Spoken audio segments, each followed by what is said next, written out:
Welcome to Local Edition. I'm Brad Pomerance, coming to you from Sacramento. What a huge treat this is for me and all of you to have two members of the California legislature joining us at the same time.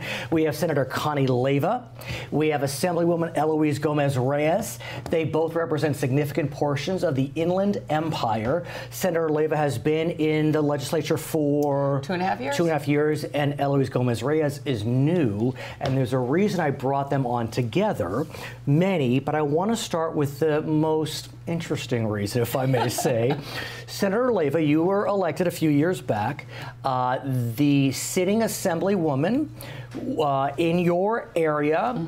You decided to oppose. Yes. She is a Democrat. Yes. And you supported Eloise Gomez-Reyes, yes, a non-incumbent. Yes. An extremely bold move. Let's all laugh together, because it's hard. What made you decide to take that step? Because it really took a lot of guts. Well, first let me say I had no idea that it was a bold move. Okay, it's better that way. Yes, I thought I was supporting the right person. I still know in my heart that I supported the right person.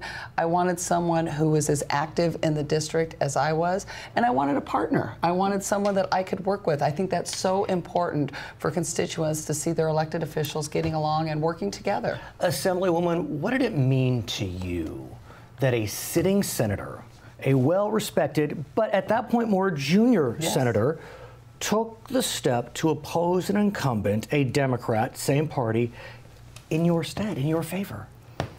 It was probably one of the most important things that did happen. Yeah. And it's not just a senator we all know and love. She's my senator. Oh, nice. She's a senator for everyone in the assembly district that I now represent. So not only, because you're nested. That's right.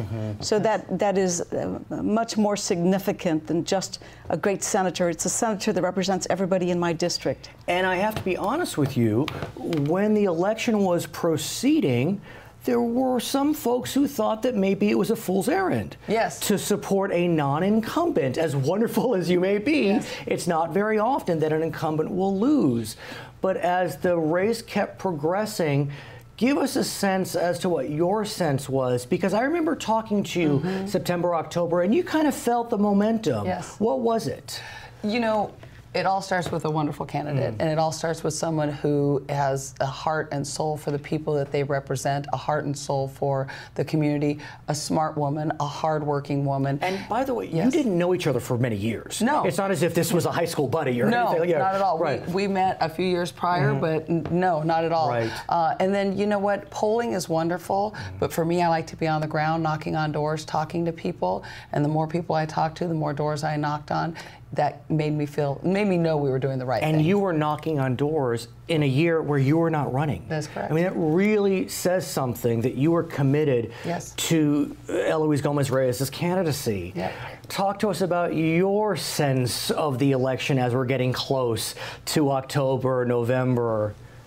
Well, I knew I had to work hard, but I've worked hard all my life. So I knew that there were lots of people that were putting their neck out on the line for me, without a doubt. That's right, without a doubt. And we had labor also absolutely committed. We had environmental justice, environmentalists working so hard. And if anyone was going to work hard on my campaign, I knew I had to work harder than them. Right. Because I had to want this more than anybody else. And for me, having Senator Leyva knocking on doors, former Senator Richard Polanco knocking on doors, it wasn't just that they said, Eloise, we support you, here's a contribution, here's my endorsement, good luck, we hope to see you in Sacramento. It was, we're in this together. I must ask, though, I sensed that victory was likely by the end. You could feel it in the air, but I sensed a 2, 3, 4-point victory. Not a 10-point victory.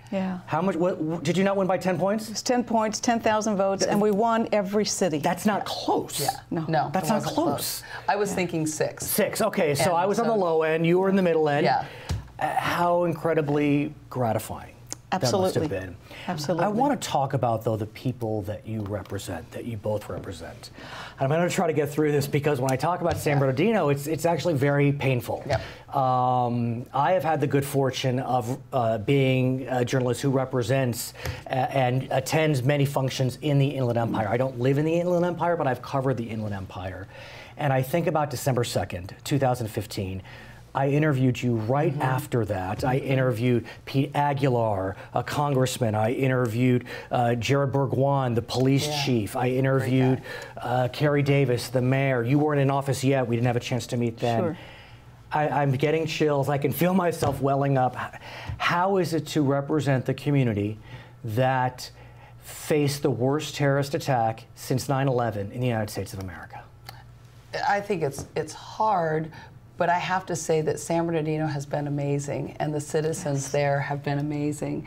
And you know, the hashtag SB Strong that came out of it, and you know, the day after the shooting, when we met with Chief Bourguignon and Sheriff McMahon, just their sense of calm and their sense of taking care of the city really helped everyone feel good. And San Bernardino citizens, I think people underestimate them, but they are a resilient and strong group and amazing people. And I think about, you were running right after the aftermath. I mean, the election was 2016. Yes. So on December 2nd, 2015, you're then walking precincts through 2016. Not only was there December 2nd, but the city of San Bernardino coming out of bankruptcy. Crime was up, schools were down. What were your constituents saying then and now? Their biggest concern was the fact that they were feeling unsafe. Right. The fact that they would be the target of such a terrorist attack. It was very difficult for them. But just as Connie has said, the resiliency of the people of San Bernardino is just amazing. It's a great privilege to be representing them, quite frankly. I love that you say that. To add salt on the wound, just a few months ago, there was a shooting at North Park Elementary School.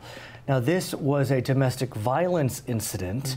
Doesn't make it any less painful, but a teacher lost her life. One of her students lost his life. The perpetrator also perished, self-inflicted wound. I mean, how much more can San Bernardino take? Well, you know, I would like Eloise to talk about the bill that she has authored, because I think that... And let's do that. Yeah, I think that it really highlights something that needs to be highlighted, which is domestic violence. Let's do that, please, Assemblywoman. The school lost a 10-year veteran school teacher, Karen Smith, and Anthony Martinez, 8-year-old little boy who also was killed, and we had another young man who was seriously injured. Again, the resiliency, the strength of San Bernardino. I remember going to the candlelight vigils there at the school, at the churches, the local churches. But the community once again stood together. I want to talk about the bill when we come back, because we're going to continue our conversation. But in terms of that resiliency, what I found most gratifying is how it could have been very easy for San Bernardino to point to the other, that metaphoric other. But that metaphoric other was brought in and not rejected. I think that in life, we cannot control what happens to us. We can only control how we respond.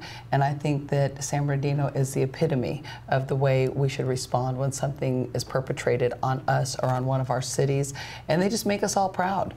They have had more than their fair share of bad experiences. But I always believe that something good comes from something bad.